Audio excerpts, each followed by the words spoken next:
lagi sama aku Tashi. Welcome to my channel. Buat kalian yang suka masak atau baru belajar masak atau cuma suka lihat makanan aja, channel ini cocok banget buat kalian.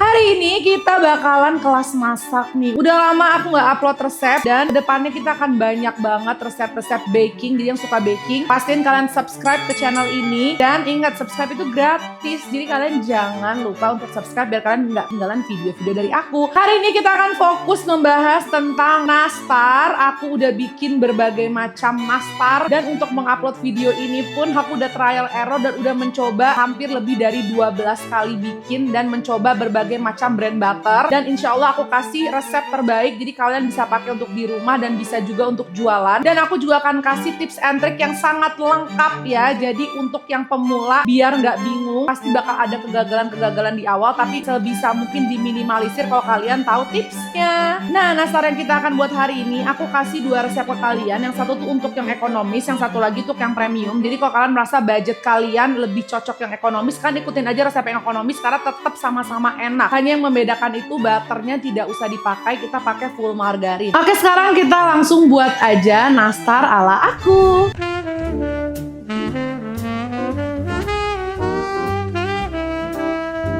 Oke, langsung sekarang kita masukin butter ya dan juga margarin. Langsung kita whisk pakai speed medium aja.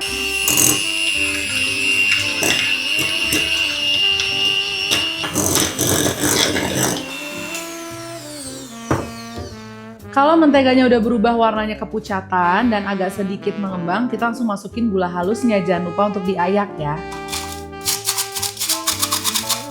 Cukup di whisk aja sampai merata, jangan terlalu lama biar nggak terlalu mengembang. Lalu kita masukin 2 butir kuning telur. Di sini aku pakainya telur omega. Kalau kalian pengen warnanya lebih cantik, memang kalau pakai telur omega pasti hasil adonannya lebih kuning dan cantik.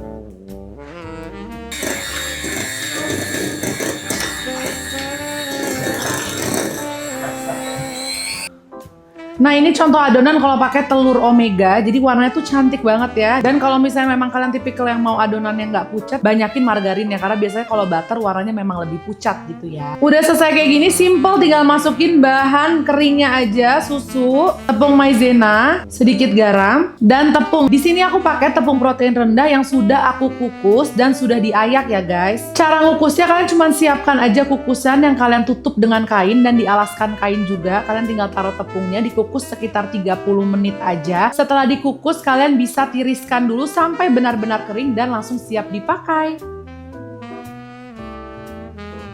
Nah, ini tinggal kita mix pakai susu dan tepungnya. Kalau udah mulai seperti ini bentuk adonannya, kalian bisa ulenin pakai tangan. Kalau aku lebih suka terakhirnya tuh pakai tangan karena lebih rata gitu. Jangan terlalu overmix ya guys, yang penting tepungnya udah merata semua.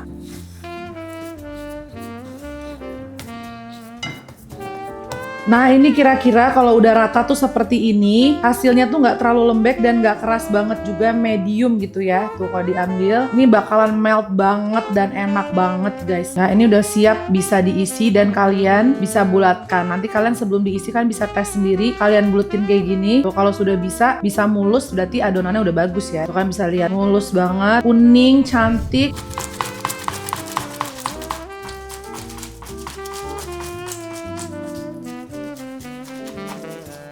Sekarang nanasnya disaring, jadi antara air sama sari buahnya terpisah.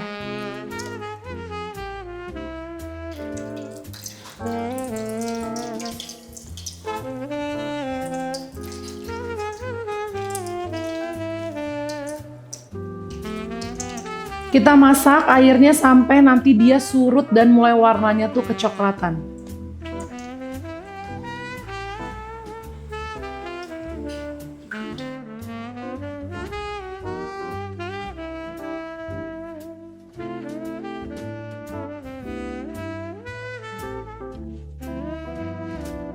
Lalu kita masukin gula,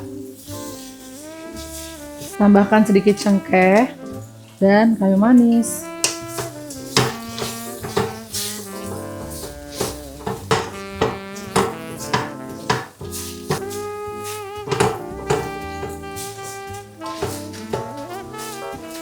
Kita aduk terus sampai warnanya nanti akan kecoklatan dan nanasnya juga mulai mengental ya, agak sedikit mengental dan mengering.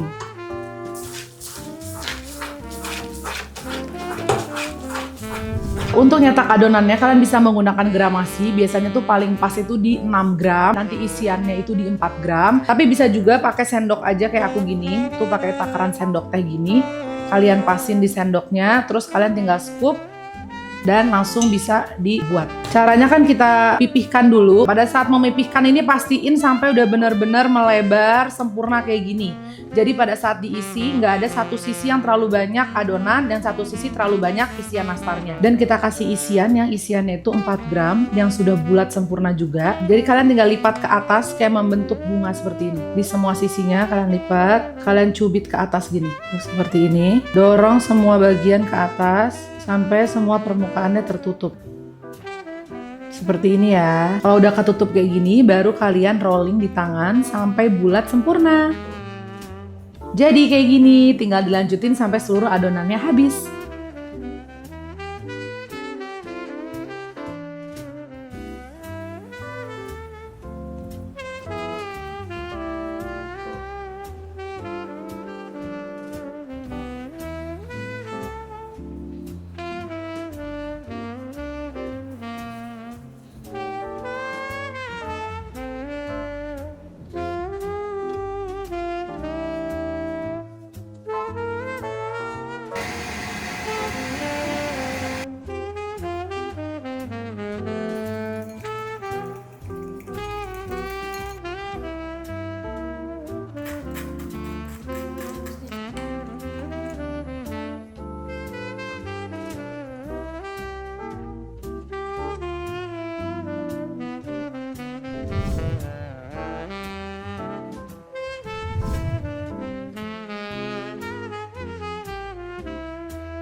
Oke, sekarang kita belajar dulu bikin adonan nastarnya. Karena kita bikinnya kue kering, bukan bikin bolu. Jadi perlu diingat, kita nggak perlu mixer adonannya sampai benar-benar mengembang. Jadi jangan overmix. Karena ketika kalian overmix, ini akan menyebabkan ketika kalian oven, biasanya adonan nastarnya tuh akan melebar di bawahnya, akan meleleh gitu ya. Jadi kalau yang sering bikin nastar bingung, kenapa ya adonan aku suka melebar? Selain karena misalnya adonannya terlalu lembek, atau misalnya suhu oven yang terlalu panas, itu juga bisa dikarenakan kalian overmix. Jadi ketika ngaduk cukup sampai gula, butter, dan telurnya rata aja. Jangan sampai harus mengembang fluffy karena ini bukan adonan bolu. Tips keduanya, ketika pencampuran bahan kering, jangan menggunakan mixer lagi. Karena kadang ketika kita menggunakan mixer, maka kita terlalu mengaktifasi gluten yang ada di dalam tepungnya. Jadi nanti kadang itu dia bisa melebar dan terlalu mengembang. Kalian pakai spatula aja dan kalian aduk secara perlahan sampai adonannya benar-benar rata. Setelah kelihatan sudah rata, kalian boleh sedikit uleni pakai tangan karena kadang kan tepung suka masih ada yang tersisa. Tapi jangan kelamaan, langsung buru-buru kita gunakan untuk dibuat adonan nastarnya. Terus butter yang digunakan dan margarin paling bagus digunakan pada saat room temperatur, jangan terlalu dingin dan juga jangan sampai terlalu meleleh. Nah, di sini aku juga kasih contoh hasil nastar yang apabila tepungnya tuh dikukus. Karena kemarin aku sempat nonton salah satu chef namanya Chef Yongki, dia tuh kasih tips katanya tepung itu bagus kalau bikin nastar dikukus dulu. Jadi aku juga udah trial menggunakan tepung yang dikukus dan aku juga sudah mencoba tepung yang tidak dikukus. Jadi menurut aku kalian bisa pilih sesuai dengan keinginan kalian. Jadi tepung dikukus bisa, tepung tidak dikukus juga hasilnya tetap sama-sama enak ya guys.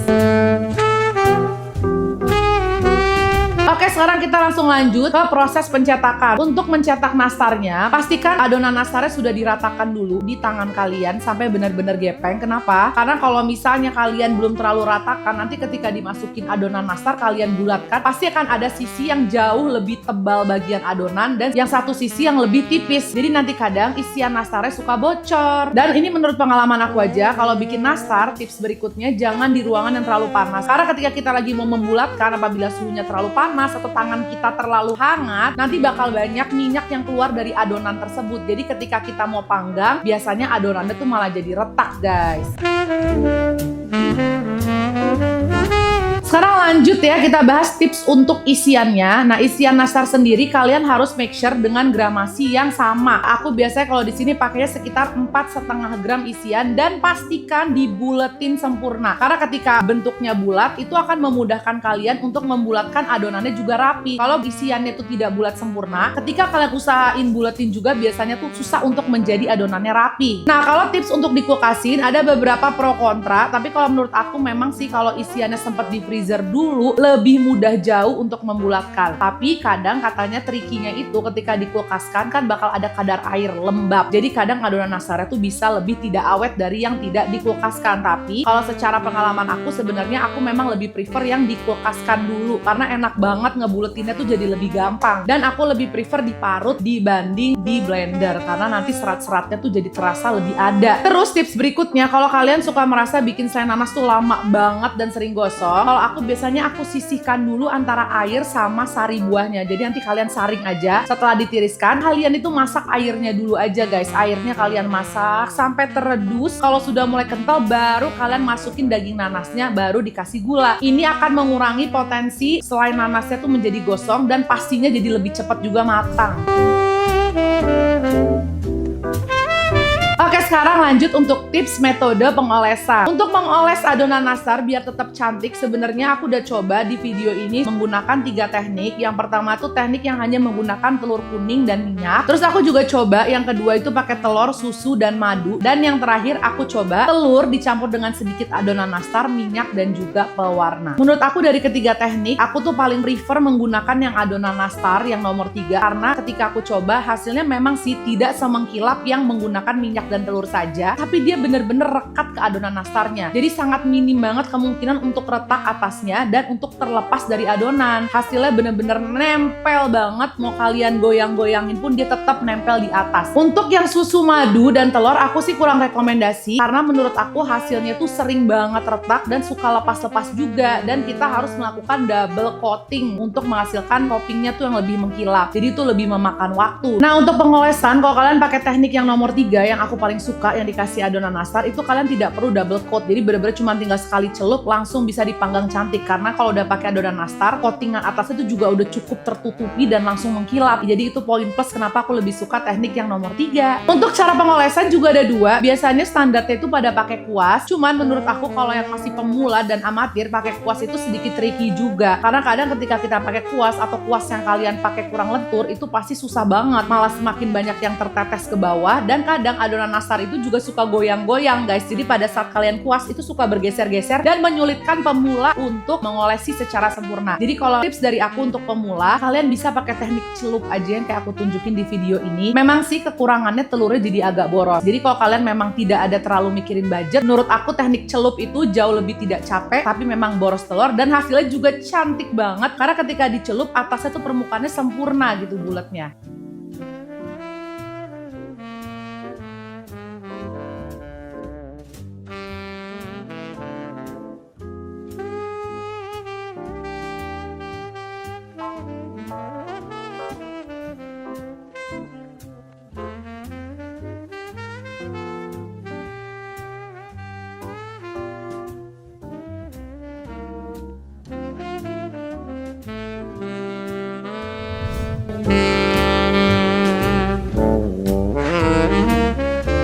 terakhir adalah pengovenan. Nah, dalam proses pengoven yang paling sering terjadi itu adalah nastarnya retak. Itu adalah common problem bagi pemula bikin nastar gitu ya. Aku pun masih sering beberapa kali bikin nastar retak. Nah, itu biasanya penyebabnya itu 3. Yang kayak tadi aku bilang, pertama, adonan terlalu lembek. Jadi kalau adonan terlalu banyak kadar butternya tuh biasanya kalau di oven juga akan retak. Jadi make sure pakai resep yang benar-benar ditakar secara sempurna. Yang kedua, bisa juga karena suhu oven terlalu panas, guys. Kadang kita merasa memang suhu ovennya udah tepat, tapi mungkin oven kalian tuh tipikal yang nggak stabil panasnya. Jadi kalian start dari di 125, tapi ternyata di dalam dia tuh mencapai 130 sampai 140. Makanya kadang baru 20 menit udah pada retak. Jadi tipsnya, kalian tes dulu aja beberapa piece, kalian coba ovenin. Nanti kalian bisa tahu apakah di 125 derajat oven kalian aman atau enggak untuk nastar kalian. Kalau di 125 derajat selama 15 menit udah retak, berarti kalian boleh turunin ke 115 derajat. Itu tips dari aku. Tapi kalau kalian merasa aman, berarti oven kalian udah cukup bagus. Setelah dioles, kalian ovenin lagi, tapi ingat cukup 5 menit aja dan suhunya cukup 100 derajat di api atas. Pasti hasilnya akan mengkilap dan cantik banget. Itu dia hasil resep nastar lumer dan glowing ala aku. Jangan lupa ya yang udah nonton dan udah recook, tag dan mention aku ya biar aku bisa lihat hasil kalian. Kalau ada pertanyaan-pertanyaan, kalian bisa komen di bawah, nanti aku usahakan akan aku bantu jawab.